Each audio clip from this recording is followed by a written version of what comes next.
Tudo bem, pessoal? No vídeo de hoje uma análise complementar sobre Super Mario Bros. Já publiquei a minha crítica no canal, se você não assistiu vou deixar o link na descrição, mas hoje eu separei alguns tópicos aqui, vou deixar a marcação de todos eles na timestamp para melhor organização também.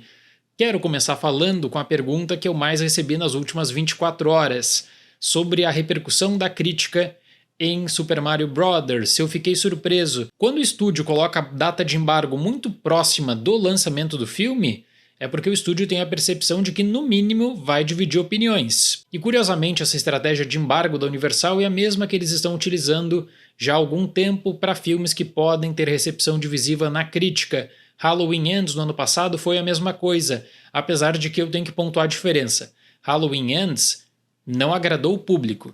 Super Mario Bros. Vai ser um filme que vai dividir a crítica, sim, só que eu tenho certeza que vai conseguir uma boa bilheteria e ficaria surpreso se não pegar, por exemplo, uma nota A no CinemaScore. E no mais, muitos gostam de pegar essas notas de agregadores como Rotten e Metacritic também, né, mas eu realmente não recomendaria avaliar o filme, se é bom ou ruim, por nota de agregador, nota de site, de crítica.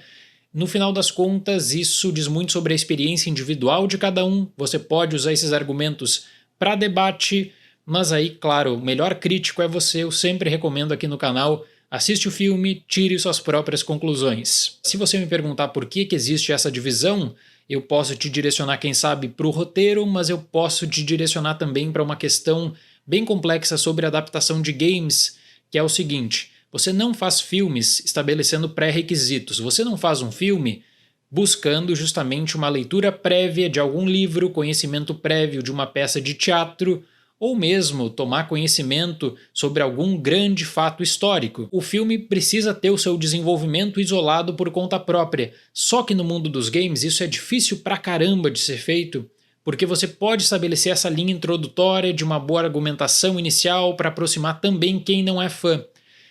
Do mesmo modo, você precisa, sem dúvida alguma, tomar conta de toda a bagagem, que no caso de Super Mario é uma bagagem de gerações e gerações de games. Então eu acho que isso atinge muito a repercussão de Super Mario, de modo que se você não tem conhecimento prévio ou se quer isolar a história de Super Mario só por conta desse filme, vai ter algumas dificuldades e vai focar muito justamente na questão do roteiro. Quem sabe uma falta de acessibilidade que eu imaginei que não ocorreria. Eu penso, aliás, que a história ela é muito direta, simples, para 90 minutos de duração, que consegue estabelecer conexão com o público que já é fã de Mario e também com uma nova geração de fãs. Mas enfim, o estúdio ele pode seguir por dois caminhos: apenas pelo caminho da nostalgia, apenas pelo caminho das imagens e memórias, ou usar também esse referencial prévio para a construção de um novo universo, que eu tenho certeza que é o foco da Nintendo e da Illumination nessa parceria. Pessoal, tive a oportunidade de assistir o filme duas vezes, a versão em inglês e a versão também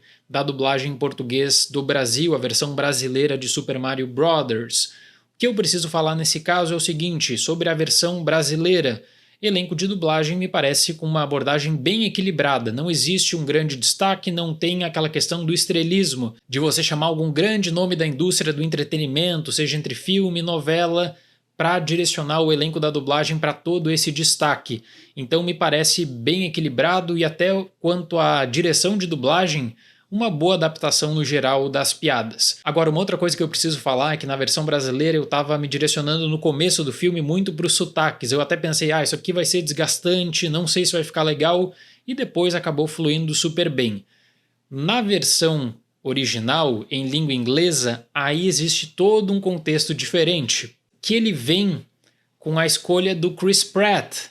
Então aquilo que eu falei do estrelismo, ele poderia ser aplicado aqui para o trabalho do Chris Pratt. Que assim, pessoal, eu não estava com uma boa expectativa por conta dessa escolha, mas eu tenho que ser muito justo e falar que em língua inglesa eu não acredito que ele tem qualquer interferência negativa no geral. O problema do Chris Pratt é que aí você vai estabelecer duas comparações diretas.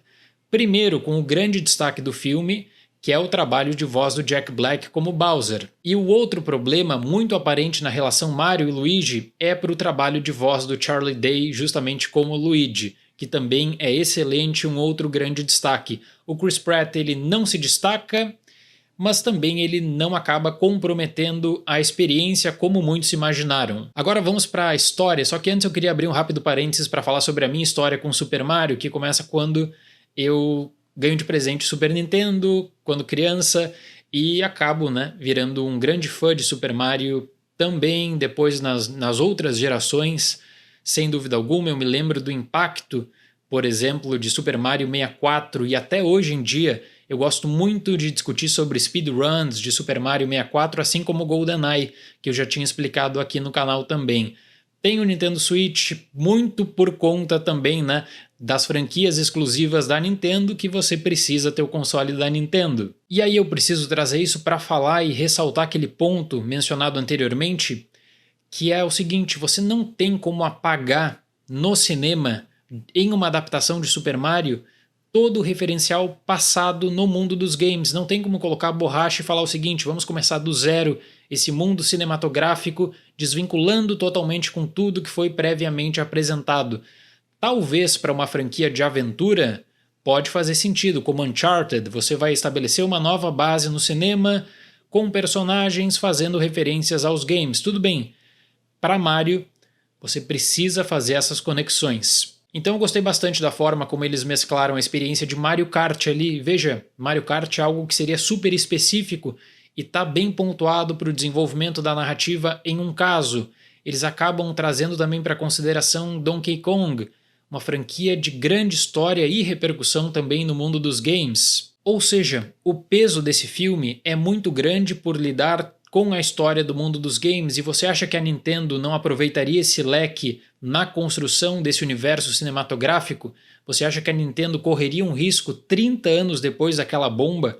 Né? A Nintendo fica com um trauma de qualquer possível aventura no cinema por causa do filme de 93. Agora, nos pormenores da história, quando eu estava assistindo o filme, eu acabei fazendo uma vinculação direta com o pensamento que eu tinha quando era criança, que era o seguinte: poxa, ninguém escolhe o Luigi, ele é secundário, é esquecido.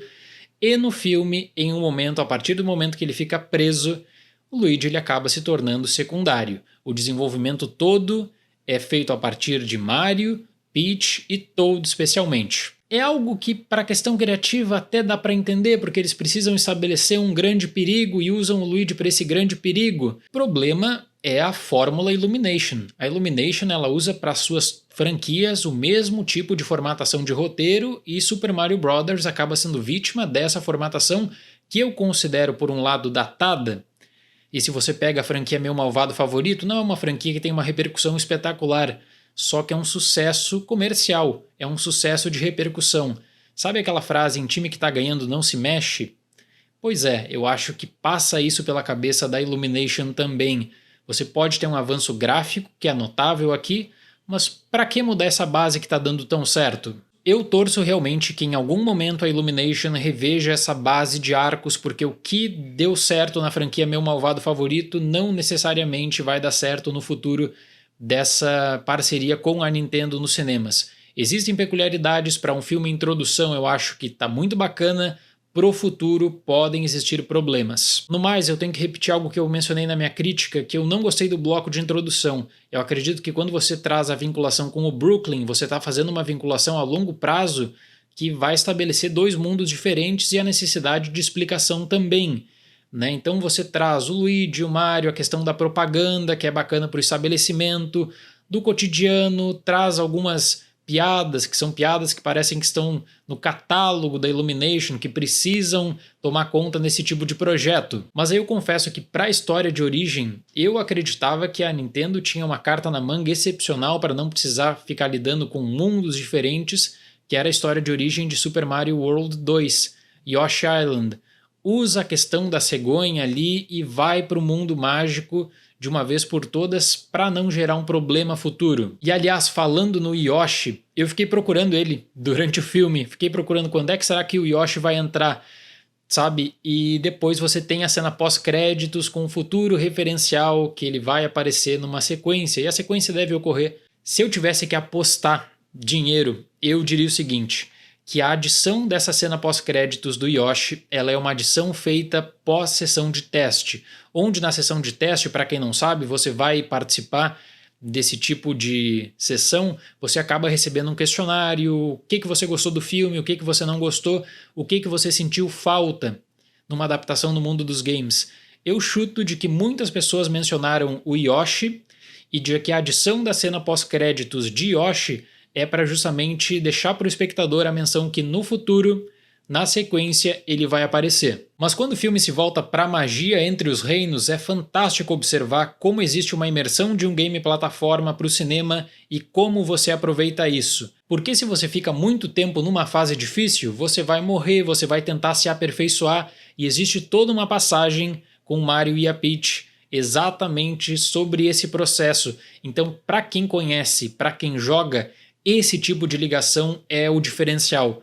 Esse tipo de ligação que parece que você estabelece um pré-requisito, né, de viver isso, de conhecer isso. Um comentário adicional sobre a questão gráfica que eu já havia mencionado na minha crítica, que é um baita avanço e que eu fiquei surpreso com a facilidade da Illumination aqui, que era algo problemático anteriormente de lidar com cenários completamente diferentes, seja para estabelecer uma Rainbow Road para a continuidade de uma história ou para trazer um cenário diferente, até mesmo lembrando Luigi's Mansion. Essa questão de isolar a experiência de um game plataforma também é muito bacana e por isso que eu fiquei com um grande sorriso no rosto. Essas referências que passam por gerações de games, vêm dos potencializadores aos trajes, também pelos personagens secundários. Construir um mundo a partir da riqueza de detalhes que você tem em mãos. E aí, passando para a fase final desse vídeo, eu pretendo postar um complementar sobre a análise da bilheteria na primeira semana, mas no final queria compartilhar com vocês e também perguntar para vocês uma questão que ela é bem recorrente sobre o que vem a seguir. Qual será o futuro dessa parceria Illumination e Nintendo nos cinemas? A curto prazo, acredito que uma sequência Super Mario Bros. 2 que deve estar super bem encaminhada. Para outras opções, nossa, seria muito bacana ver Donkey Kong, Luigi's Mansion, por exemplo, renderiam, acho que, ótimos spin-offs. Aliás, existe já uma base disso. Creio que no primeiro momento dessa parceria, o estabelecimento vai ocorrer com personagens que foram apresentados nesse primeiro filme, que é, na verdade, um porto seguro também. Pro futuro, caso exista uma boa repercussão, caso as bilheterias sejam positivas, eu vejo uma expansão desse leque. Já pensou no mundo Zelda, no cinema, na animação, usando esse potencial? Já pensou Metroid no cinema? Eu fico na torcida por uma repercussão positiva e também que a Illumination trate as franquias da Nintendo de forma isolada, que ela não necessariamente precisa aproveitar esse seu método que a gente sabe que, como é o malvado favorito e Minions, é fantástico, rende uma excelente bilheteria, mas ela não precisa aproveitar tudo, até mesmo trejeitos e estruturação final. Se você isolar e tratar a Nintendo com as suas peculiaridades também, creio que aí o futuro vai ser ainda melhor para os próximos filmes. Certo, pessoal? Muito obrigado pela atenção, até o próximo vídeo e tchau!